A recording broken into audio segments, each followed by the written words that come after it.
nama gue Nabila. Di sini gue sebagai social media associate. Halo, gue Joshua, gue seorang mahasiswa. Halo, aku Aya, aku hub manager. Hai, nama aku Bella Dalini, aku holistic living enthusiast.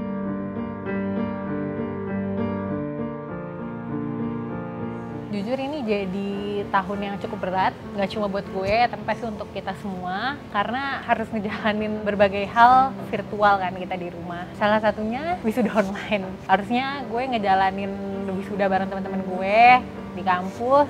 Yang gue rasain di tahun 2020 ini jelas sedih, kecewa, marah.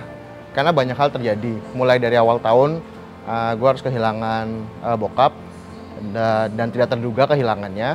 Lalu seiring berjalannya waktu, tahun ini juga semakin buruk di mana muncul corona dan gue harus stop kuliah offline atau kuliah di tempat dan mulai kuliah online. Di saat yang bersamaan gue juga semakin jauh dari teman-teman yang biasa nongkrong bareng, dan bahkan ketika gue balik untuk ke Jakarta untuk pulang ke rumah nggak bisa nongkrong sama teman-teman karena PSBB dan berbagai macam lain-lainnya. Intinya ya tahun ini berat sih dan melelahkan, plus karena gue lagi skripsi dengan kuliah online ini jadi semakin bingung sebenarnya harus kayak gimana di tahun ini. 2020 sedih sih, karena banyak yang project nggak jadi, secara finansial jadinya juga turun, terus banyak kegiatan-kegiatan yang cancel yang bisa harusnya menyenangkan buat kita yang tunggu-tunggu. Jadi 2020 nih banyak kekecewaannya juga. Di tahun 2020 ini lumayan berat untuk aku karena banyak hal yang tidak terduga. Aku nggak bisa traveling juga dan aku nggak bisa peluk teman-teman aku.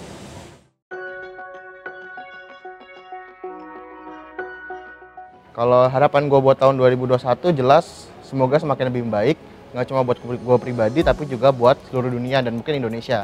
Dimana akhirnya kita bisa kumpul lagi bersama teman-teman, kita bisa nongkrong. Mungkin kalau nanti akhirnya gue udah lulus dan gue bisa kerja dengan kondisi yang normal.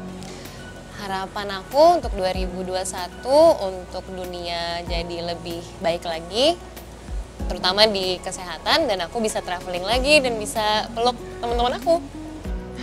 Harapannya mungkin analoginya dulu 2020 itu kayak cincin aku, arrow, kita menarik dulu ke belakang supaya bisa meluncur lebih jauh lagi. Jadi semoga di 2021 finansialnya meluncur jauh, terus banyak kegiatan-kegiatan menyenangkan, ketemu teman, terus ngikutin acara-acara yang seru-seru juga. Jadi punya banyak goals dan harapan di 2021 pastinya.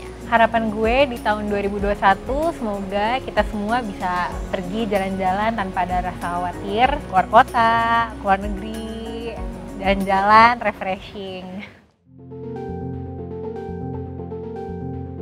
Mungkin yang paling bisa disyukur di tahun 2020 ini walaupun gue kehilangan banyak hal, tapi di saat yang bersamaan gue mendapatkan satu hal lagi yang gue rindukan, yaitu kedekatan gue dengan Tuhan. Jadi walaupun di tahun ini gue kehilangan banyak hal, tapi di saat yang bersamaan gue kembali menemukan relasi gue dengan Tuhan. Sesuatu yang mungkin dari dulu gue rindukan, tapi gue malu untuk ngakuin kalau gue rindu kehadiran Tuhan. Hal yang gue syukurin di tahun 2020 ini, ya beda sih sama tahun-tahun sebelumnya ya. Mungkin tahun-tahun sebelumnya gue sibuk kuliah, sibuk kerja, tapi di tahun ini gue jadi punya banyak quality time sama keluarga gue. Ya itu patut gue syukurin sih, karena kalau nggak ada pandemi ini mungkin gue lebih sering nongkrong kali di luar, tapi karena ada pandemi ini gue jadi lebih dekat dengan keluarga gue. Yang disyukurin di 2020 ini jadi lebih dekat sama diri sendiri, karena dengan banyaknya waktu kita di rumah sekarang bisa lebih mengetahui diri sendiri sih, bisa check in kesehatan mental, kesehatan finansial, kesehatan kita secara general. Makanya untuk aku juga sekarang untuk kesehatan fisik bisa latihan yoga lebih sering lagi. Jadi kesehatan sesuatu yang aku perhatikan banget tahun ini. Yang aku syukurin di tahun ini adalah aku tetap masih punya pekerjaan dan pekerjaanku juga lebih fleksibel karena kantor aku sekarang jadi lebih dekat dari rumah.